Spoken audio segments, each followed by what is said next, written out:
Hello friends, মারাজিমের তরফ থেকে আপনাদের আরও একটি ভিডিওতে স্বাগত জানাই। তো আজ অনেক দিন পরে একটি রেসিপি ভিডিও নিয়ে আপনাদের সামনে হাজির হয়েছি। সবার আগে বলুন আপনারা সবাই কেমন আছেন? আশা করছি সবাই ভীষণ ভালো আছেন, আনন্দে আছেন এবং সুস্থ আছেন। তো যাই হোক, শীতকাল তো এসেই গেল। ঠান্ডা ঠান্ডা আমেজ এখন ভর্তি আমাদের সারা গায়ে। তো এই সময় বিভিন্ন ধরনের শাকসবজিও পাওয়া যায় এবং সেগুলো দিয়ে কত ধরনের নতুন নতুন রেসিপি তৈরি করা যায় বলুন তো। তো আজ আমরা একটি খুব প্রাচীন এবং বিখ্যাত এবং বাঙালিদের একটি প্রিয় রেসিপি নিয়ে এসেছে, সেটা হচ্ছে ভেটকি ফ্রাই বা ফিশ ফ্রাই। তো ফিশ ফ্রাইয়ের জন্য কী কী ইনগ্রিডিয়েন্টস লাগছে সেটা আমরা আপনাদের স্ক্রিনে দেখাচ্ছি, আপনারা আশা করছি চেক আউট করে নেবেন। তো এইবার এই সমস্ত যে ইনগ্রিডিয়েন্টস আছে তার ড্রাইড যে স্পাইসেসগুলো আছে সেগুলোকে আমরা একটু হালকা ফ্রাই করে নিয়ে এবার এগুলোকে পিষে নেব। তো দেখতেই পাচ্ছেন সমস্তগুলো আমরা ড্রাই করে একটু ফ্রাই করে নিয়েছি হালকা করে। এবার এটাকে আমরা মিক্স করে নিচ্ছি, একটা মিক্সারে জারে নিয়ে নিচ্ছি, যাতে এগুলো খুব তাড়াতাড়ি একদম মিক্সিতে ব্লেন্ড করে নিতে পারি। তো এবার ওটা ব্লেন্ড করা হয়ে গেছে। এবার কিছু আমরা নিয়ে নিচ্ছি ইনগ্রিডিয়েন্টস, যেমন কাঁচা লঙ্কা আছে এর মধ্যে, আচ্ছা আদার টুকরো, পার্সলে পাতা, মিন্ট পাতা আর ধনে পাতা এবং গার্লিক।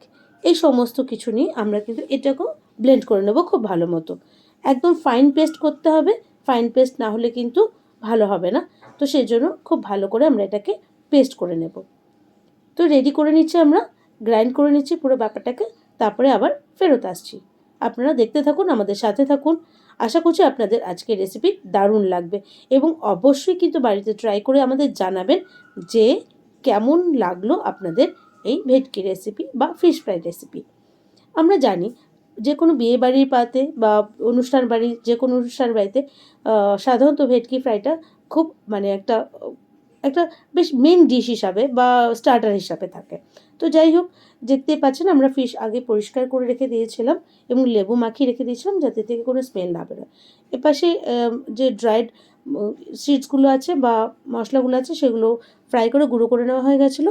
এবার মাছের সাথে আমরা যে পেস্টটা তৈরি করেছিলাম সেটা এবং এই শুকনো যে মশলা আছে সেগুলো খুব ভালো করে মিশিয়ে নেব।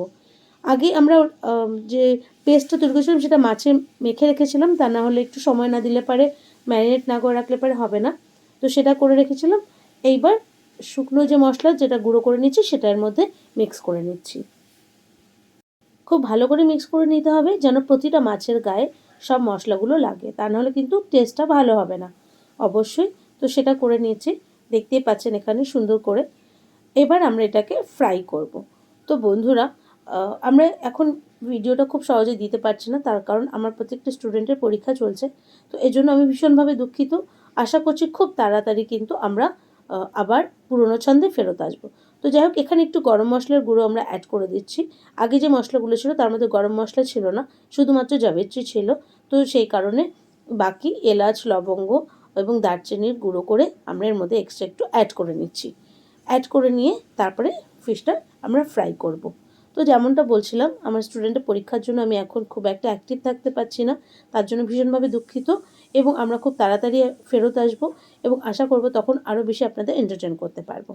তো যাই হোক, এবার একটি পাত্রে আমরা ব্রেড ক্রাম নিয়ে নিয়েছি আর অন্য একটি পাত্রে ডিম ফেটিয়ে রেখেছি।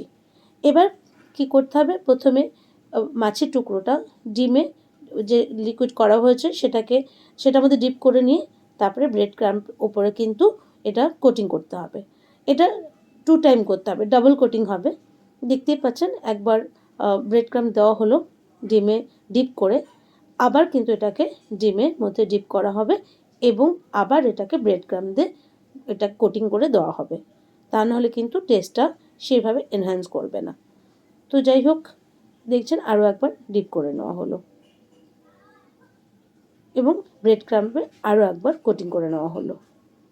এবার এগুলো ফ্রাই হবে।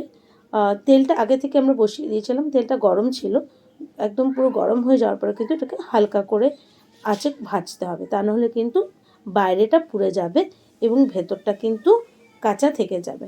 তো যাই হোক, এইভাবে আমরা প্রত্যেকটা ফিশ ফ্রাইয়ের পিসগুলো কিন্তু রেডি করে নিয়েছি। দেখতেই পাচ্ছেন কত সুন্দর লাগছে কিন্তু, তাই না দেখতে? তো চলুন এবার ঝটপট ভেজে ফেলা যাক, কারণ আর লোভ সামলানো যাচ্ছে না।